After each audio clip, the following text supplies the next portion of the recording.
Hello and welcome back. We're live. Look, Leanne, we're live. Good morning, boys and girls. We're a bit late. Leanne had to do her hair. Oh, that is not true at all. As a matter of fact, Octo was rearranging his tentacles. I'm glad you got the right one this time. I did.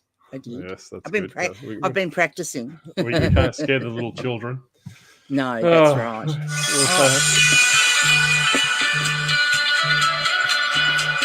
Whoop. Oh, this is why you don't work with old people. They don't know how to use the silent button. Well, I usually have my phone turned off so no one can ring me, but yeah, I need to change it now, don't I? We'll just wait till you get your life in order. Well, just because I'm whilst you're doing that, I'll go through the chat. We've got some people in the back scenes already, so I'll say hello to them in a second. Yes, We've got Mary here. Hello, Mary. How are you? This handsome devil. Matilda. Hello, Matilda. See, only Octo, no Granny. Oh, hello, Matilda. The Bolo Hunter. Yes. Hi, Mel. Blake. Hello, Blake. My rollers are behind me in the container. I'll be putting them in later. Hello, Marilyn. How are you? I hope you're well. Good morning, Marilyn. Girl.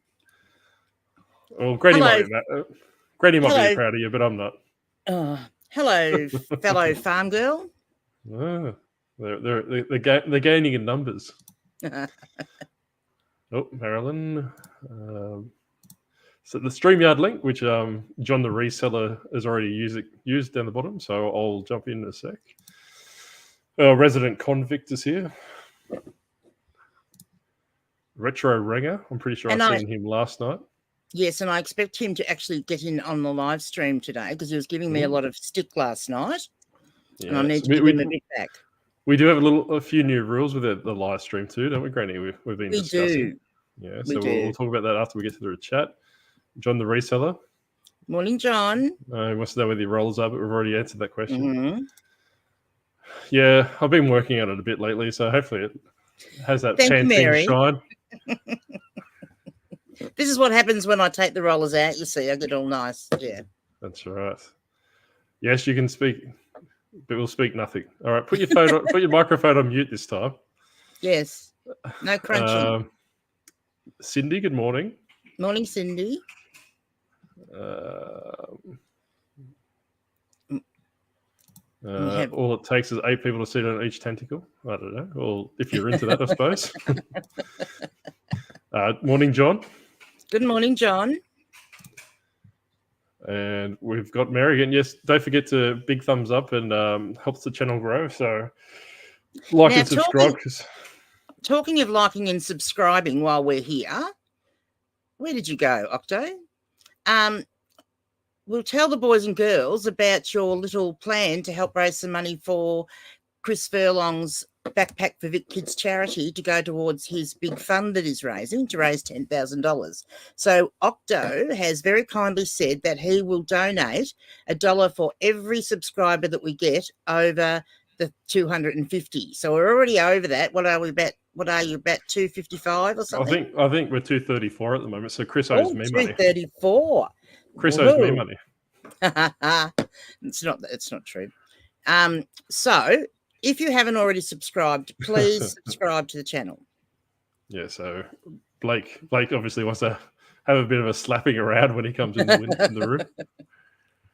Okay, so we'll say hello to our people that have jumped in the back behind the scenes. We've got John the Reseller. I'll bring him in now. Oh, there we go.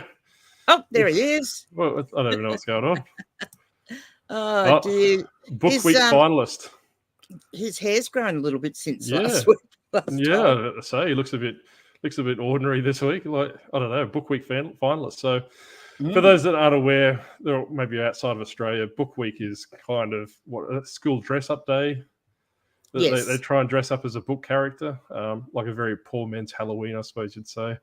He's obviously, I think he's crossed between an octopus, NC Picker, and something else. He's got a wig on. I'm not too sure what's going on there. So we'll put you back away, John. Well, I was just wondering what the character actually was. I don't. Well, Book Week, there's no rhyme and reason why they do it. They just dress up and go from there. Oh, hang on. Here's the real John, the reseller.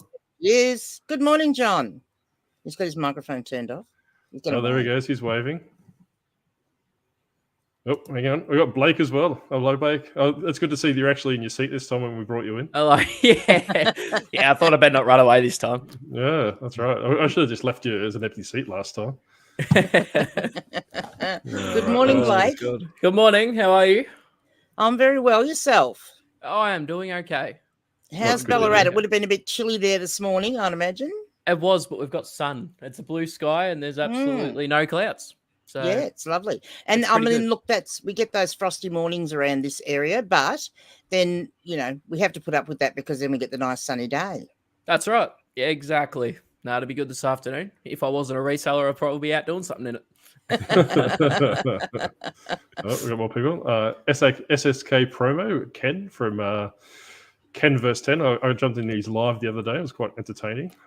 6 o'clock in the morning for those that want to get up on Tuesday, I think it was. My goodness, Granny would struggle getting her rollers in by then. Good morning, Ken. Yeah. Or evening for you. Well, that's why he ran it at 6 o'clock in the morning. So just to be a Granny free zone. So okay. hello, Ken. Fair Welcome.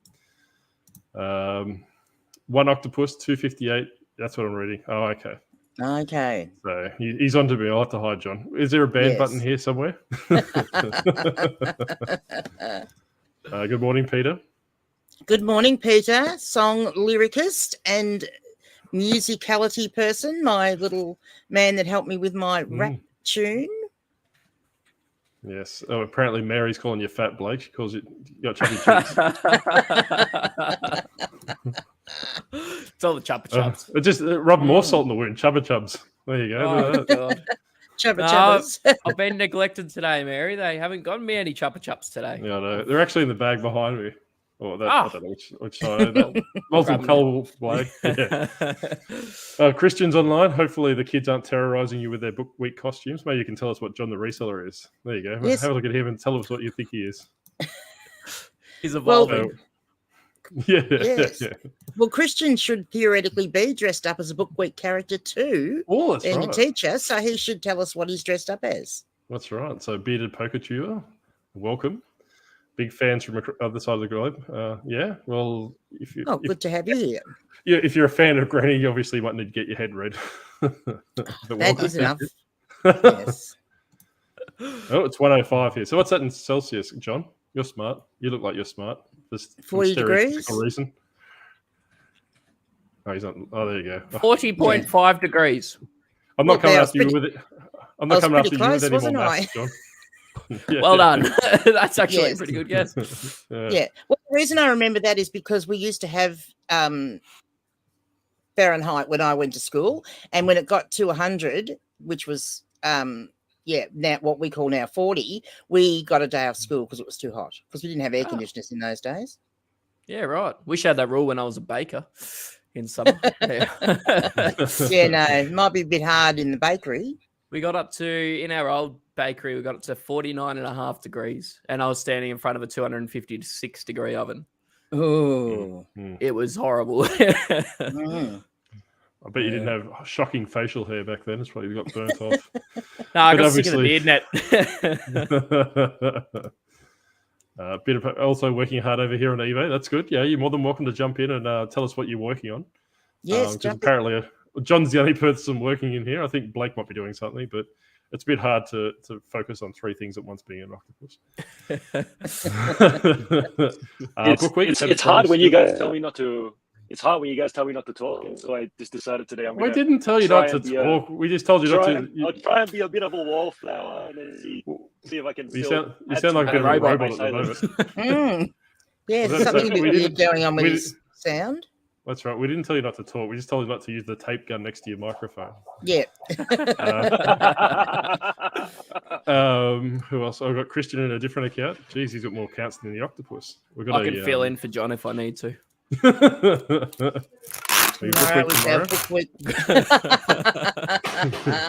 Uncle Wayno. Hello, Wayno. Good morning, Uncle Wayno. Emma, Ellie's mum. Hello. Good morning, Emma and Ellie's mum. Okay, I think I've caught up in the chat. Gee, this is hard, Wayno. That's in future. I'm just going to use Wayno's channel, and he can control the chat. It's almost like you need an assistant in the background just doing the chat part, isn't it? Well, that's exactly right. Putting the correct comments up on the screen. So you're using your AirPods instead of the good mics. How is the mics difference in the AirPods, John? Definitely not as good when you have multiple people talking at the same time. It doesn't cut through, but with the Rode mics, it cuts through a lot clearer when you've got, four. I was in a call with like 6 people, and it still cut through pretty. Does that explain anything, or is it a case where audio comes through in a quality packet and then it just gets fuzzed out? Yeah, you said a bit robotic. I don't know if it's your 16 monitors and Lego sets that are interfering with it. but where are you today? I'm just upstairs instead of the garage. I've done packing yesterday. Yeah. Yeah. Okay. I don't know. He's probably prepping for his big date night tomorrow, and he's doing all checking out lovely things to say to his wife and all that sort of stuff. I don't know. You mean doing my best that's due tomorrow. I don't know if you've seen Ken's channel, John, but I think you're giving him a run for his money for things in the background. Which one's Ken? SSK promo. I've never seen SSK promo. I'm gonna check it out now. Yeah, go check it out. But yeah, he's got a lot of paraphernalia in the background. I think you're giving him a run for his money. Look, and if anyone hasn't realised yet too, so John, I'm actually hijacking John's live stream tonight, his listing live stream, because he wants to go to bed early because he's got a date night with his wife tomorrow. So, yeah, somehow I got conned into doing a live stream instead, which will be interesting because I've been on a live stream, but I haven't run a live stream. Which is interesting because that's how old people get conned. They volunteer for things. Apparently, that's how old people get conned. Because we don't like to say no. I don't know about that. From what I was saying, you're trying to break his leg so you can actually jump on his live stream. That's what I heard. Yeah, well, see, what he doesn't realise is that I actually plan to take over that spot every week, so we'll see. Well, Wayno's Sunday night spot's fine. He's safe with that. So do we have any accountability goals this week, John? Since, there's not many people in the chat. And look, we really didn't have any accountability roles written down from last week because last week's accountability live stream kind of got a bit chaotic and lost and didn't turn out to be what it was really supposed to be, did it? Oh God. Well, I did a video. I did a video every day, and then this week slowed down a little bit because of the boy's birthday, and it was a good experiment. I wanted to see if daily videos make a difference to the engagement, to just the activity, and I didn't really see that much of an increase. So I'm going to tone it down, move the effort back to more of the reselling kind of thing. Trying a few more community polls this week to see if people enjoy doing that as a bit of a pastime. But ultimately, it's learning, right? We're figuring out where we can engage and add value, as opposed to insisting that the format must be so because I say so, which is very consistent with how I roll, which is whatever the buyer wants, let's just see where they take you. So that's what I'm doing, figuring out what the buyer wants as far as the channel is concerned, and hoping that people actually tell me what they want, because I think we're so used to letting creators figure it out. But seriously, it's your time we're using. It's your time you're using to watch the content. If you want something, say so. Message us on Instagram or whatever. Just be like, this is shit. I don't like it. I can tell you what I want. I can tell you what I want now, though. What's that? A better microphone. Put your other microphone back on. Oh, sorry. Sound like a bit of a robot, mate. I was prepared to take my shirt off for the octopus. Oh, well, that's right. Well, do you know what I want? Do you know what I want right now? Donuts. I don't know if you're potential sponsors in the chat. I think he's been avoiding you lately. I think he has. He's been very quiet on it, hasn't he, Ethan Rishock? So if anyone's got Ethan Rushock on Instagram or YouTube or whatever, look, just go and drop him a message and say, it's about time you gave those two some donuts. Oh, crikey. I have a theory. Hey, Blake, here's a conspiracy theory, right? I reckon Ethan Rushock told them, you have to beg for donuts and mention my name for 100 episodes, and then you'll get donuts for your lifetime. I feel like that, it's part of a contract. I think it's starting to feel that way. It's like, give me 100 mentions and make me look like I'm not a reliable donut giver, but I'm still the best accountant for all resellers.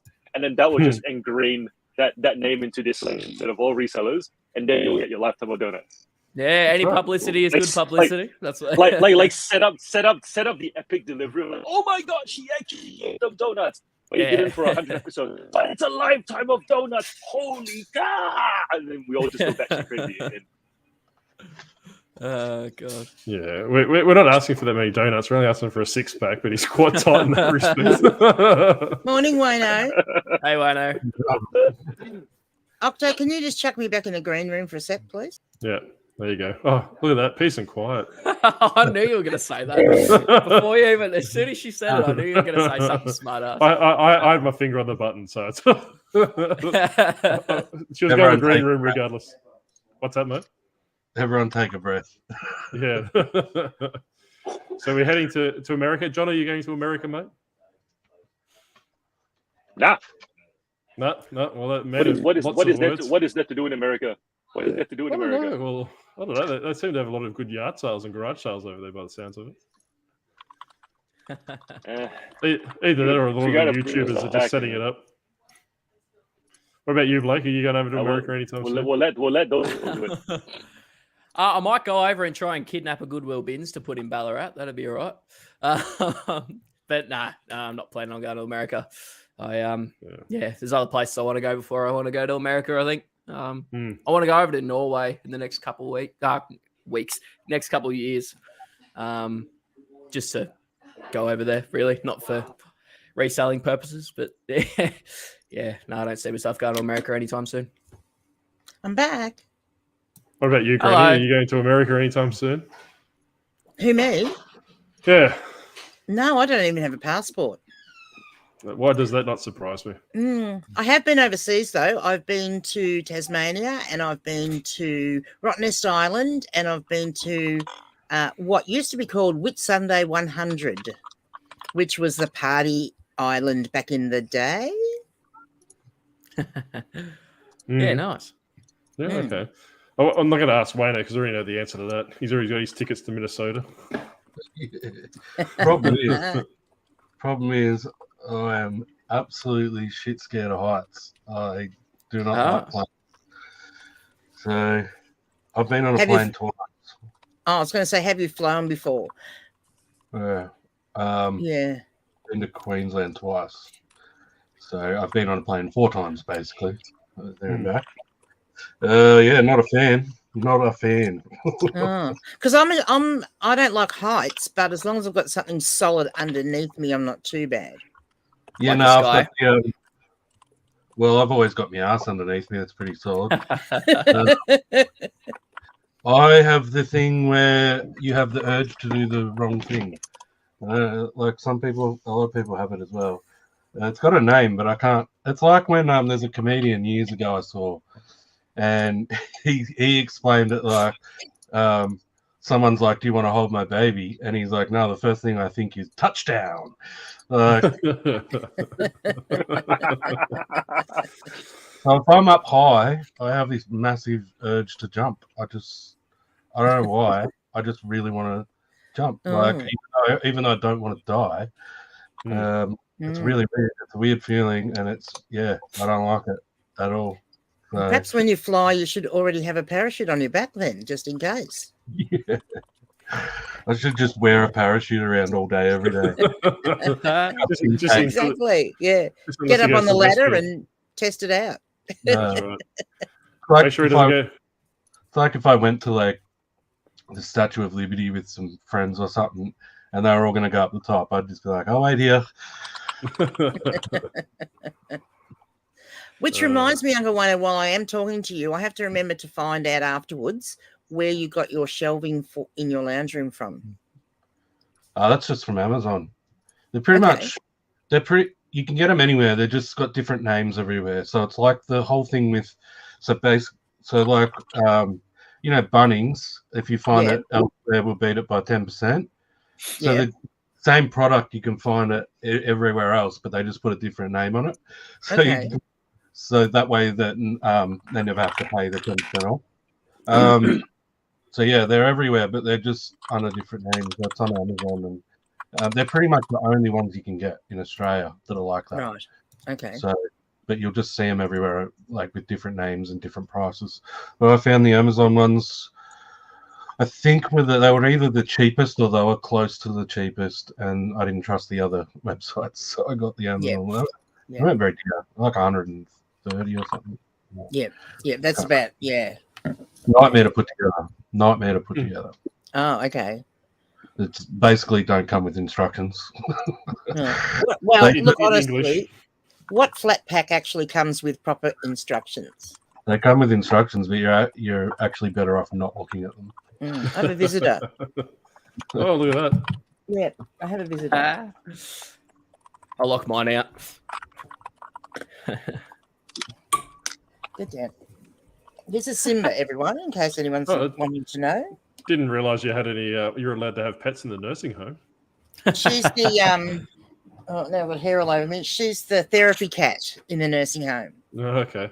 She's not. Apparently, there was a cat that used to sit on the end of the beds of old people that were dying. So make sure she stays off your bed. I'm just going to say she keeps jumping up on my desk. Like she must think that I need soothing or something. So she must be feeling that I'm a bit stressed with you all giving me grief. Silence to that answer. Yeah. Well, we've got nothing for that. So what have we got? Have we got Laura in the chat today, or is she already backed out of her accountability goals? I don't know if she's lurking in the background. I haven't seen a comment come up. No, I haven't seen a comment come up. What about you, Wayne? Have you achieved absolutely nothing this week? Like you said you. Yeah, totally. There you go. At least we can tick one person off. We can tick Wayne off. A bunch of movies. I watched 4 absolutely amazing movies all in a row. That was pretty good. I was happy with that. Have you watched that new one that Buddy was talking about? The Adelaide horror movie? Whatever. I can't remember. Talk to me. I haven't seen it yet. No. It's at the cinema, but I don't go to the cinema very often because I'm lazy. You have an urge to jump off the higher seats. Is that why? Yeah. Exactly. Well, I don't go. So if I just go leave studio, will that just put me back in the green room? It won't chuck me right out. There you go. You answered the question. Can't help myself, John. You know what I'm like. All right, we better catch up in the chat because we're ignoring them. Cincinnati next week for a funeral. I'm sorry to hear that. John's being caring and considerate. Getting back to the chat. Someone's got to do it. She's 102. Oh, geez, that's a fair age. Damn. Oh, apparently 1102. It might be a bit of a typo. Yeah. All good. I can't help myself. Oh, does she want to come back yet? Oh no, she's not there. That's all right. She'll wave if she wants me. Good innings. That's right. Dave's consultants. Oh God! Don't read that one out. I'll let John for that one. John likes those questions. So what about you, Blake? What's new this week, mate? I've seen you had a new wholesale video out.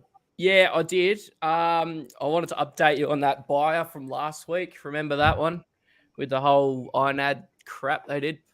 I don't, but Wayno does. Fill Wayno in. Yeah. So what happened basically is I sold a sweater fleece jumper to someone, and they I had them blocked, so I unblocked them because you know.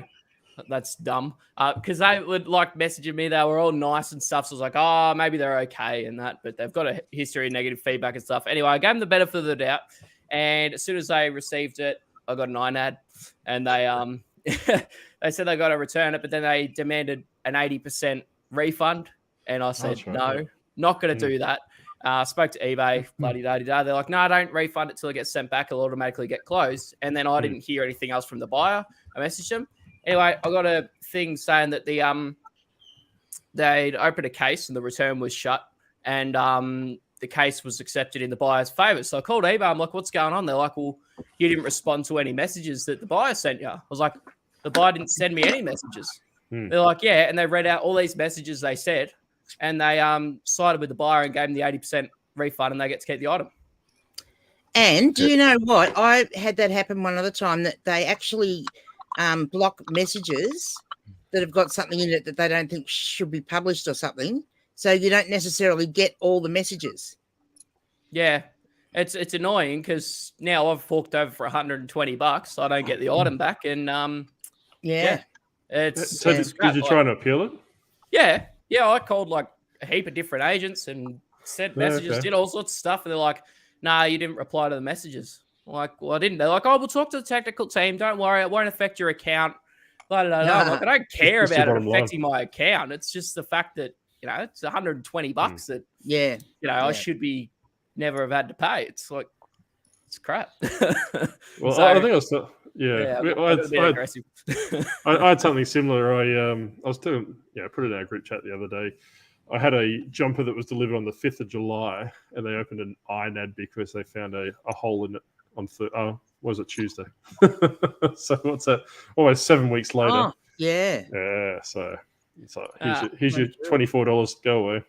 Yeah, it's just annoying. Like I would have just given them it if it wasn't so expensive, but the fact that I didn't receive any of the messages, and then eBay tries to blame me for their issues, like that's what pissed me off. Like I got really angry. Because I think Granny's right, mate. So what I reckon they've probably done is they've probably, obviously they've done this before, right? So they probably put their email address in the chat thing. Like say, hey, contact me at Disgruntled Octopus or whatever it is.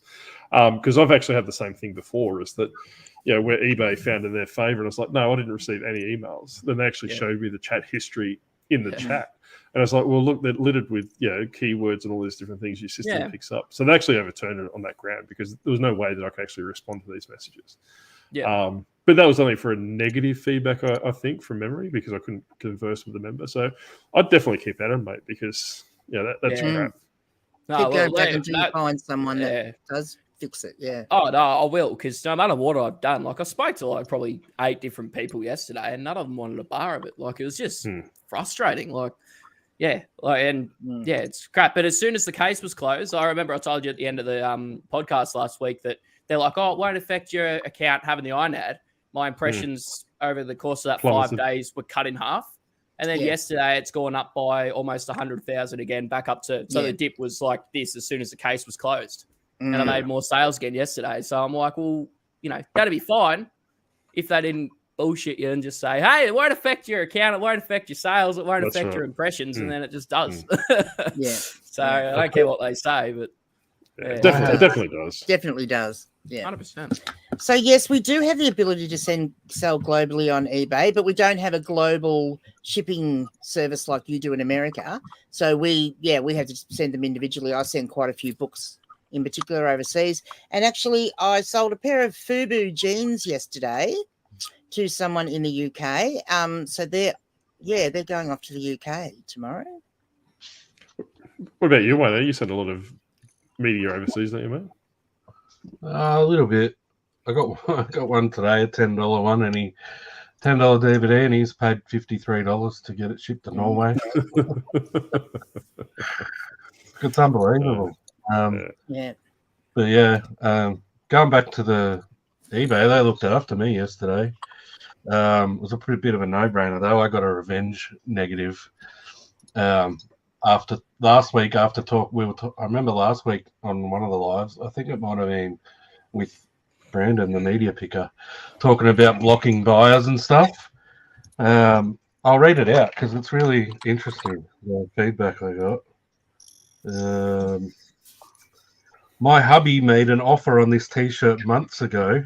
The seller blocked him. He contacted eBay thinking there must be a fault in the system, only to be told Sorry, the buyer has blocked you. He means seller. She means seller. eBay indicated this is not a normal practice of their sellers and apologized, but it was up to the seller whom they deal with on sales. Be very careful when dealing with this seller. You offer less than the asking price. Blocked. Seems it come back to bite him as I got a $5 discount. LOL. eBay removed it straight away. Funny thing is, for a start, she didn't get a discount. She paid full price. Yeah. So she waited a few months and then she's used her account to buy it just so she can leave me a negative. Yeah. I didn't block him because he sent me an offer. She said the offer was $13 that he sent. It was a $15 t-shirt, a shit t-shirt that I'll probably donate again if I went through them all. I would have accepted it 100%. I know why. After looking at her feedback, I know why I blocked him, and it's because they just leave negatives for everyone. Mm-hmm. Like she's leaving negatives for sellers because Australia Post delivered items like a day late. Yeah. So I probably blocked him for that reason because they probably saw his account. And then, she's just done the whole revenge feedback. Yeah. Sabotage. And it sounds like they're serial revengists. Yeah. There's a lot of them out there. There's a lot of them out there. I've started checking a lot of accounts when I get, offers and stuff. I've started checking, and a lot of the time they leave more negatives and neutrals than positives. And I don't let that scare me off most of the time because I know I've got grounds to appeal it on most part, but it's still it's not worth the hassle. If I see it, I just block. If you see it, just block them. It's not worth the hassle. And no, I do the same now. Nobody has that much bad luck. So that's right. Yeah, no, you're right. Yeah, it's not. And jumping off on what the back of Wayno was saying as well, you should block them straight away, Blake, because when they do eventually leave that negative neutral feedback, you're gonna have the same issue with your traffic impressions. Yeah. Look, for the most part, I do. If it's just one in a sea of green, a lot of the time I'll still do it. Yeah, well, that's right. There was just that one mistake I made with this last buyer that I got the iron ad for. I won't make that mistake again. I was like, I'll give them the benefit of the doubt, and I never got a negative feedback for it, but I just got the iron ad, which is probably worse. Yeah. And there was nothing wrong with it. There was no grounds for the iron ad, but it's just dead. And the negative was on my account overnight, Sunday night. What's today? No, Thursday today. So it was overnight Tuesday. I got removed yesterday morning, and I still had 12 sales yesterday, and that's pretty good for me considering I haven't been listing stuff. Before we answer Retro Rangers thing, do we want to go back up to Marilyn's question about offers? Oops, sorry, Marilyn, I didn't see you. Back a little bit. It's hard with your eyes painted on. Whereabouts is it? Yeah, just up a little bit there. Just before that, if you go down just a little bit more, yes, send offers. Always send offers. So I list my items so that I've got a little bit of room there that I can send offers, but still, get where I want to be. And generally, I send offers anywhere from 10 to 25% generally. So, depending on the cost, because, I can't, if I've got something that I'm selling for $19.95, say, a cheaper item, well, there's not much wiggle room in there for me if I send them a 25% offer. So send offers, and if the offer that you send is the lowest you're willing to go, like it is your best offer, make sure you don't tick the box that says accept counter offers, because they'll only come back and give you a lower offer. So so Marilyn, Leanne didn't obviously read the question, but if you do have a store-wide sale on, you probably want to maybe send. Would you recommend, Leanne, 5% discount? 5%. Yeah, sorry. Yeah, I didn't read it properly. Yeah, 5%. I always send on items that I've got on sale. But you probably want to just I don't know about the other guys in the room, but I normally put on sale the things that I can't move that quickly. Something that's been hanging around for a long time. Then that if like Leanne was saying previously, if an offer does pop up, I'll flick them out. Depending on how long it's been hanging around, quite aggressively. Just to get that money back and get that space back. So that's something you probably need to consider as well. But like Leanne was saying, is just where it sits in the market. Like if the market's at $20 and you're the cheapest at $19, you don't really want to be sending a $15 offer out because you're just losing money. So yeah. I have a different opinion. Yeah. I try to list all my stuff cheaper than anyone else. And then I'm happy to sell a $18 item for $15 or whatever. Gets rid of it. Keeps the store moving. I don't use sales either because I find they don't work. I've done 3 of them and I didn't sell anything. So I send coupons. So I do find coupons work better than the sales these days. That's because you're actually sending the coupon to your previous buyers and your followers. So they're actually getting an email saying, look, you can come and get 20% off. And I even I'll blanket it across my whole store. So even say if I'm listing a bunch of Wii games that are going to sell straight away, I'll still include them in the coupon.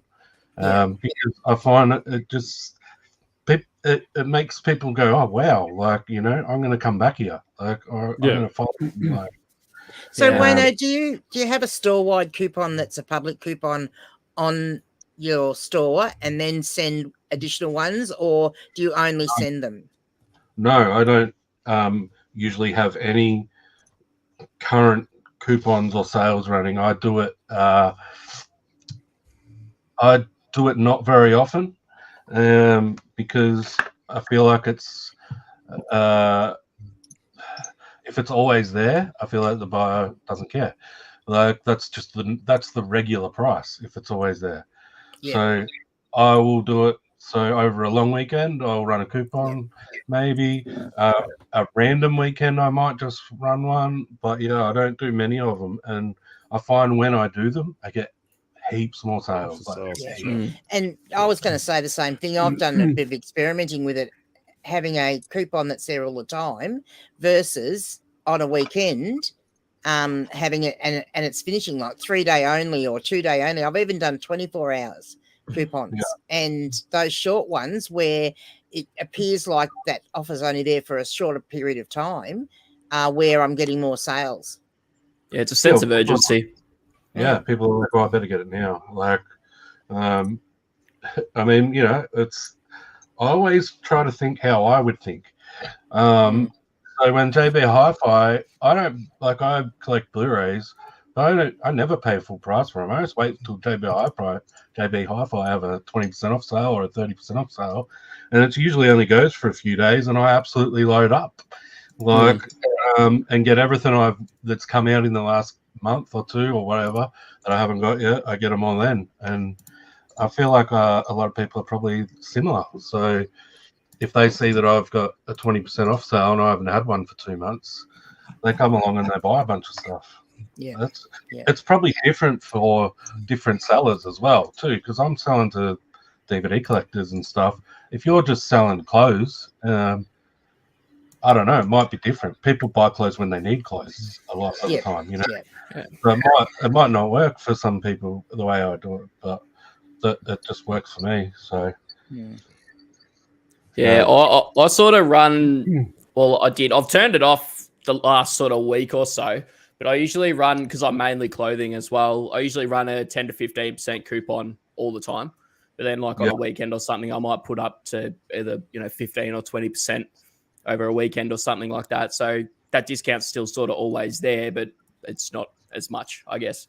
But recently I've started experimenting with just that weekend thing, and I haven't really seen any sales differences during the week for not having it there. And half the time when I've got one, people don't use it anyway. The interesting thing I've found with the coupons is that I've tried all different amounts, and the one that got me the most sales, strangely enough, was 12%. Yeah. It's weird. It's an odd number. Yeah. Well, it is, and I wondered whether they thought, well, because it was an odd number, and admittedly it was only for a short, I think I ran that one for a week. Yeah, but I got better sales from that than I did even from 15%. I mean, there's other variables like time of year and stuff like that. Yeah. I find 20%, like I said, I always do things the way I think if I'm a buyer. So I feel like it doesn't trigger me unless it's 20% or over.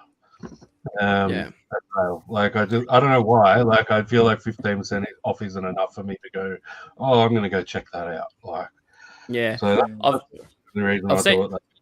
I've seen the analogy a few times. It's like if you're driving past a shop and you see 10% off, you're not going to bother pulling in. But if you see 20 or 25% off, then there's a good chance you're probably going to pull in and give it a look. So Yeah, sort of.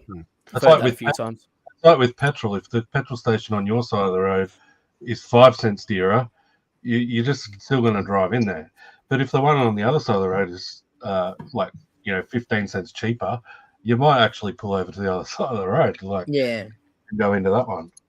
Well, you can just drive off without paying. Yeah. But I a bit like Wayno though, but a bit different. When I send out coupons, I just do 5% because if they're looking at it, that might be just enough to get them over the line, right? So I don't really want to leave any money on the table. But if I do a store coupon, I do 15 to 20% off, depending on what category I'm doing. So, and I'm just super aggressive. Yeah, well, it I'm depends aggressive.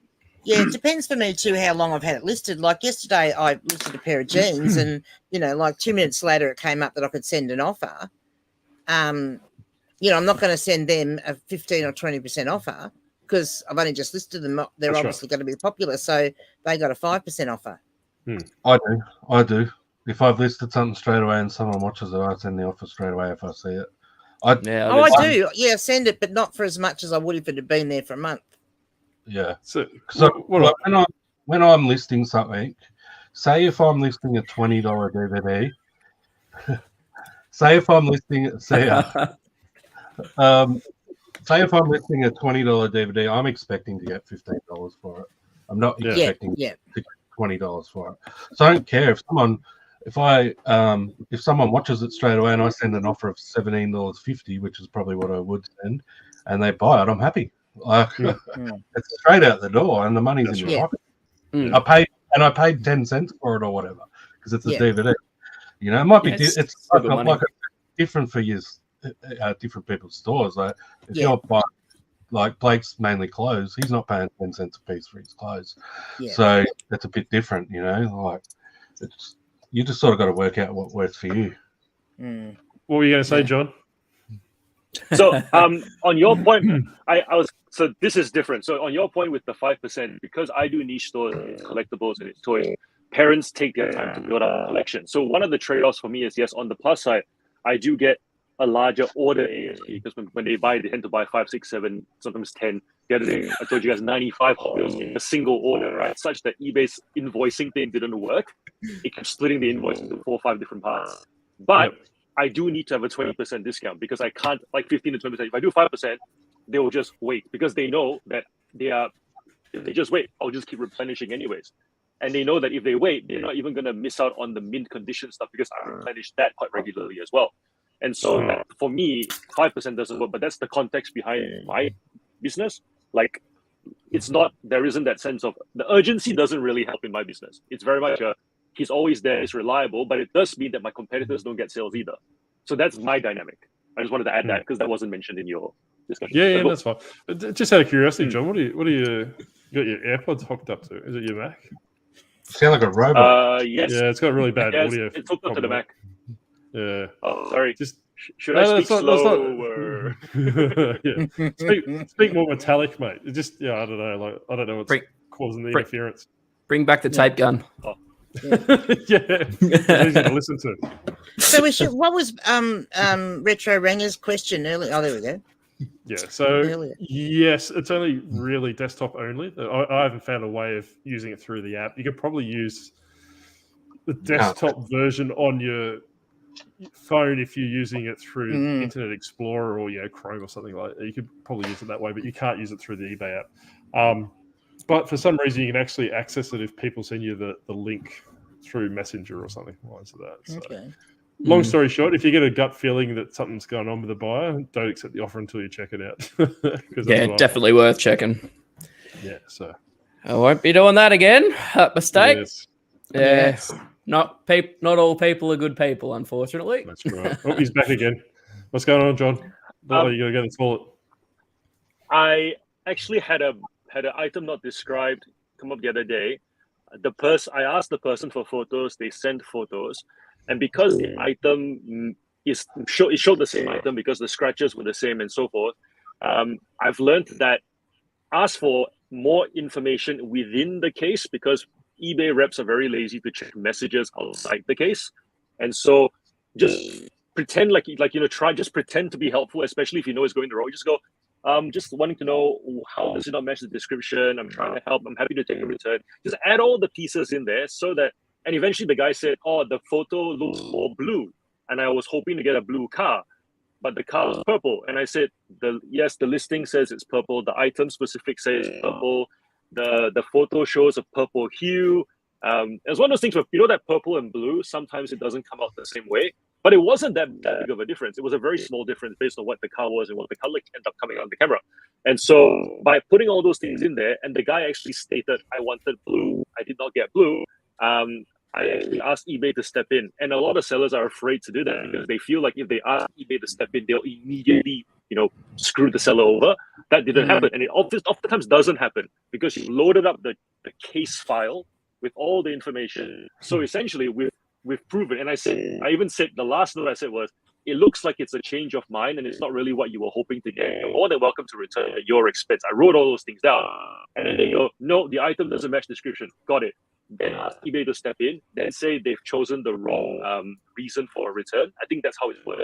And then eBay literally within an hour or two was like, yep, we've closed the case. We've given them a refund, but it's not out of your own pocket. Done, as it should be.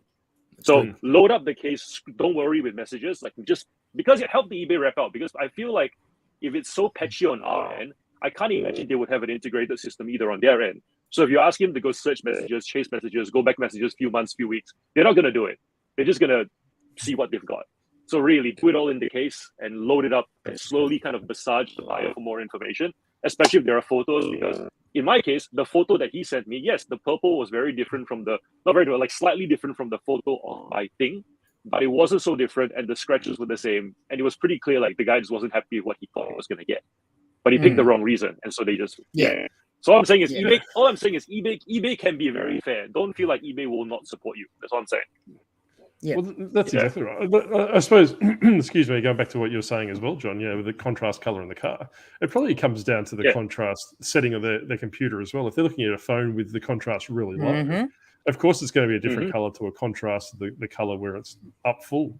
So how many variables can you cover? How many different things are you're responsible for as a seller? Like, or they might be colorblind like me. That's right. So that's an option.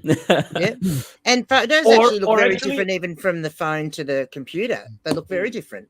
And here's the thing, right? For those of you guys who don't know, color reproduction is a very expensive thing. My first job was actually in a very small South Melbourne office, and all they did was make these graphic cards that were, this big, like the size of a big chocolate bar, but they used to sell for like 20 grand because it was literally about reproducing the color from a television to a camera to another thing.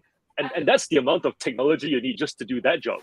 So the fact that somebody goes, oh, the color doesn't match. So the way you protect yourself, and I've talked about this in my titling video as well. If you're not sure if it's green or blue, in the title, use two words for green, blue.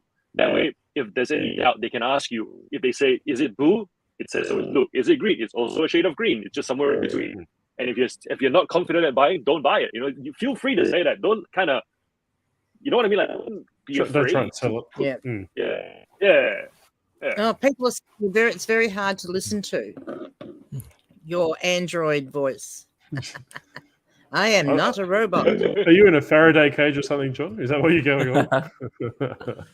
So, answer your question, Mary. Yes, we are having a Q&A live. I need to speak to Wayne because I want to steal his Sunday night spot just to get maximum attendance for it. So, probably the next couple of weeks. It won't be next week because Father's Day over in Australia for the first Sunday in September. So probably the week after that, I dare say. So. But we'll put out some promotional material and harass every man and their dog. Toby, how are you going, mate?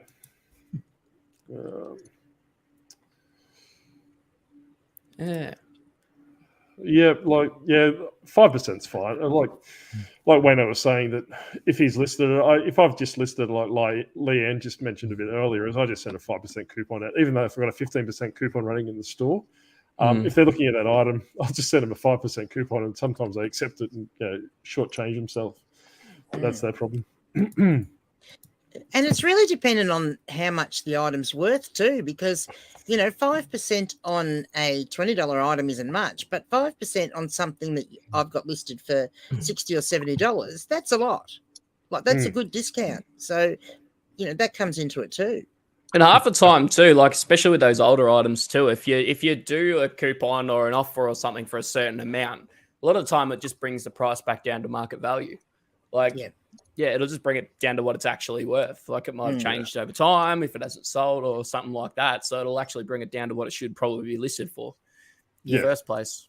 Yeah. Because I generally try and list, just under market. Like I try to have the best price. Most of the time on some things that I know that are particular styles of jeans, say, that are trending at the moment, I'll probably be mid-range in the market, I guess, not the lowest. Because I know that they'll sell for that price. So I list at what I hope, what they've sold for in the past. But then they end up selling for a lot less. Yeah. Hi, Oz Riley. Yeah, so I'm a bit lazy in regards to the coupon thing. I've run probably a month at a time, but I need to change it. I just actually jumped behind the scenes then and cancelled the month-long coupon. So, but I'll be doing it like that. Yeah, I do an 8% coupon if I'm just being a smartass. So I find that they go pretty decent as well, actually. The odd numbers do work. Yeah, they do. And I think it comes down to marketing as well, because obviously 8 being, for some reason. And another store that I use a number associated with that as well, and that seems to work out well. Never use the coupon as a seller or as a buyer. I'm planning on so I haven't done a coupon for a while. I'm doing all these cardboard sleeve CDs at the moment. I've got a couple hundred of them. So I'm actually, I've done up a bunch of drafts. I haven't listed any of them yet. I'm trying to get them. I want to get them done before this weekend. And my intention is to run a coupon this weekend. They're not, a lot of them are going to be quick movers. Like they're slow sellers, like a lot of them. Yeah. So, my plan is to list them straight away. People see them, and then they see that I've also got a 20% off coupon. So right when they see them for the first time, and hopefully they buy some. And and like I was mentioning earlier, and Wayne had said it as well, different periods of the year, you probably want to use different coupons. Like Father's Day is coming up in Australia next week, so you probably might want to be a bit aggressive with your coupons this weekend, I suppose, just to try and catch any, especially people close to your where you are. If you're in Victoria, you could probably get all the Victorians within a week. So that's something you probably want to look at as well. Yeah. Hello, Jazz. G'day, Jazz. I was just looking at Hello, Nurse Slipper. Just looking at Marilyn's question in the chat with the returns and stuff. With the free returns and not eating into profits, what you can do if you offer the paid shipping, if buy paid shipping, once you get the item back, you can actually withhold that original shipping as back. So you don't have to refund that original shipping back to the buyer. You can withhold that. So you're essentially not out of pocket for that extra amount there. Just the original, just the postage charge back, really. Because who was talking about that? Was it you, Leanne, that was returning the lot? I'm pretty sure that I had a conversation with someone in the last week where they were actually refunding the lot when they returned. Yes, we had that discussion because I wasn't thinking straight whether I had to actually give them the lot or whether I could withhold the original post because it was it did not fit. Yeah. So like Wayne said, if it's an INAT or an INR, you have to return the lot from my experience. Yes. But if it's a change of mind or it doesn't fit, buyer's remorse. That's exactly right. You don't want to be out of pocket for that. So doesn't fit, buyer's remorse, anything like that, you don't have to pay the shipping back, the original shipping. So it's essentially not a free return, but I mean it's free for them to return it back, but they don't get their original shipping back. Yeah. So it's not a partial. What was that, sorry, mate? So when the refund comes up in eBay, it'll say just for the amount of the item, and you'll see there's a gap for the postage cost. That's if it's been plus post. Yeah, but if you if it's free post, it'll be for the whole amount. So yeah, you have to give the whole lot back. So there's a little radio button, Marilyn. It says, return free, like return postage or something like that, and you'll tick that on and off, and that's how you refund it. What were you saying, Wayne? I've got a change of mind return at the moment for a $10 DVD that I sent to the UK. They're not going to send it back because they're going to get to the post office and realize it's going to be a complete waste of money to send it back. Yeah. So I just completely ignored it. and the conversion rate wouldn't make it all that expensive for them anyway, would it? No, it's not. Like, because the Australian dollar's not worth that much over there. Probably about £4 or £5, I think. Yeah. I always get that measurements thing. Oh, it doesn't fit. Oh, it doesn't. That sort of stuff. It's like, mate, look at the measurements I've got everywhere on the listing. Yeah. And Sorry. what was that? I was just about to say, I had a feedback the other day that it was a brand new with tag item that they were complaining it was the smallest X size ever. And I was like, well, it's the measurement of the garment, and the measurements are in all the details. So maybe just don't look in the mirror, jump on the scales instead. Yeah, people think they're a lot smaller than they actually are. I've had that a few times. Like, even I do that all the time. I buy things thinking I'm still a size 32 sometimes, and I'm definitely not. Well, how's this for one? So I sold a pair of G-Star. They were like a culotte, so they were shorter jeans that had flared legs, and they were 26, like as in 26-inch waist, and the person that bought them thought they were a women's size 26. Just a bit small. Yeah, Blake, size 32, Blake, is about for my thigh. And I'm definitely not. I was when I was like 12 or 13, but I'm definitely not now. I don't think I'm that now, but I got a question for you, Blake. Yeah. How do you go with listing clothes when you're colorblind? It's hard. I've got an app, or not an app, a web extension. It's called the Color Name Finder. So you put your cursor over the spot of color, it'll tell you exactly what color it is. Or I've got this other tool that's called a girlfriend. That's not colorblind. I'll often either send her a picture, or I'll call her, or I'll pull her in out of the office and be like, "Hey, please tell me what this color is." And but I've had a couple of times people have been like, "Oh, I'm still happy with it, but it's actually brown. It's not orange," and stuff like that. Sorry. I'm a blue octopus, by the way, Blake. Oh, yeah? Yeah, right. Blue ring octopus. Yeah, I thought you were red. Because I'm colorblind. Oh, yeah? Yeah. Oh, yeah. I just send photos to the group chat. Say what color it is. Yeah. And you should have seen how many INADs he's had as a result. Yeah. That's hot pink, Wayne. That's hot pink. I don't have a group chat, so I got to go. So I hope I got it right.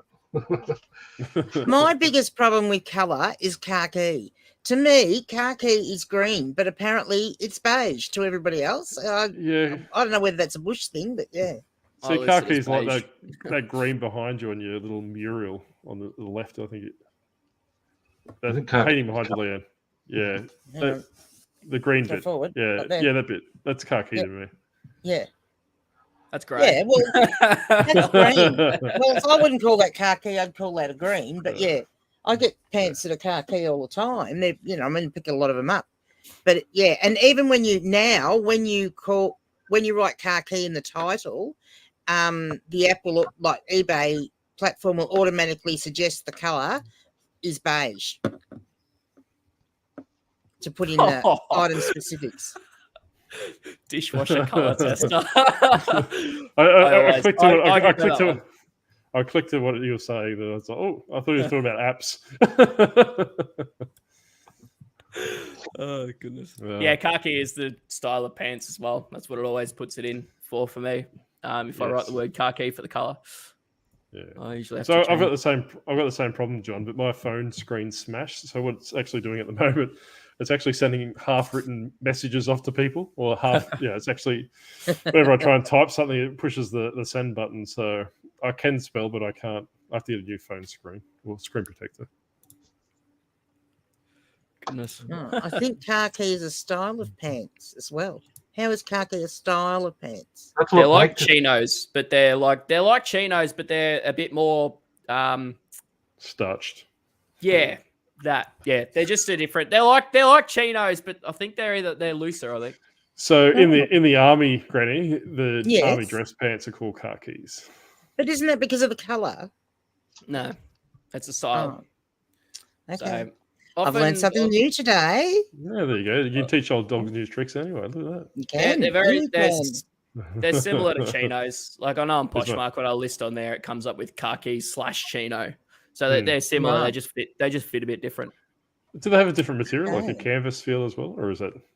I'm thinking of something else. I've had they can do, but I think it's like everything. Like everything can have a different sort of Yeah. material with it. But a lot of the time, it's still just a normal cotton. Cool.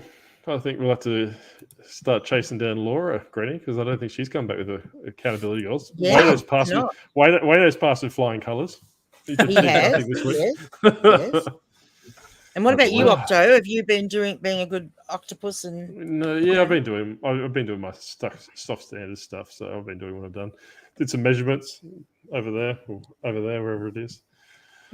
So I've learned that I can do measurements when the lighting's not right, because unlike every 99% of the resellers out there, I don't have a ring light or I don't have a photo station. I just use natural light on the table behind me, and there's no issues there. I sell a fair bit of stuff like that.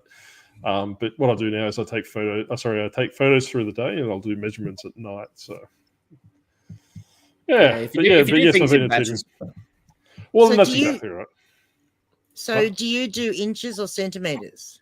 I originally did centimeters, but after talking to you and Judder, apparently inches is the way to go. I bet you it wasn't after talking to me. I bet you it was after you talked to me and then you went and checked with Judder, didn't you? I'm not at liberty to say. Not liberty to say. Yeah. I don't know. I think we better wrap it up soon, Granny. The accountability hour's hour. Yes, because we have to go and get ready for the big podcast recording this afternoon. That's right. That's exactly right. So a bit of a teaser as to what's coming through. We're going to be talking about Q4 this week. So we're going to talk about what you should be doing, what to expect, when you should be planning now, and all these different things. If you're not planning now, it's probably a bit too late. So we'll be talking about all things Q4, and that obviously will transcend, not just Australia. They'll go all over the world as well. So everyone's Q4 falls in the same area. So you're more than welcome to watch that video. Yes. And like Renia was saying, if every subscriber we get until the 30th of September, we're going to donate some money to Backpack for Vic Kids as well. So, if you've got some friends that are in the reselling community, by all means, share the channel and make me bankrupt. I'll subscribe to all my emails. Yes, I've got like 10 emails. So 15 YouTube accounts for different stages of facial hair. Yeah. Yeah. So John Roberts is saying I want to be accountable for, but hasn't told us what for. But Marilyn's asked about inches, and inches is a standard measurement for jeans because the waist is often not a size 14 or a size 16 or a small, medium, large in the men's. It'll be inches. So that it's just easier to keep doing it in inches. And plus, I find that inches photographs up a lot better in the photos and easier to see. Yeah, and further to what Leanne was saying as well, Marilyn, if you're looking at selling into the international market, what a size 8 or a size 12 here is not the exact same thing in the UK or the US. Yeah. But if you do inches, like, what Leanne was just saying, that she might do a jeans, size 32, but they might be size 16 Australian or something for lines of that. Yeah. So that you put size 16 AUS, then 34/32 or whatever they are from that perspective. So because if you've got the size, you've got the keywords. Yeah, if you've got the size in the item specifics and in the description, and then in the item specifics, you're also putting the inches waist measurement, like it just opens it up, and then anyone that's international doesn't have to worry about trying to convert it. It's much easier for them. That's right. Yeah, and it might give you that competitive edge that that they're looking at your jeans and they don't want to spend that extra 3 seconds to try and convert it. And if you got the keywords to burn, why not? If it makes it easier. Oh, I didn't get to use the timer. That's what I'm saying. Well, that's exactly right. Yeah, we'll have to start driving. We'll have to start driving. Maybe people don't want to be accountable.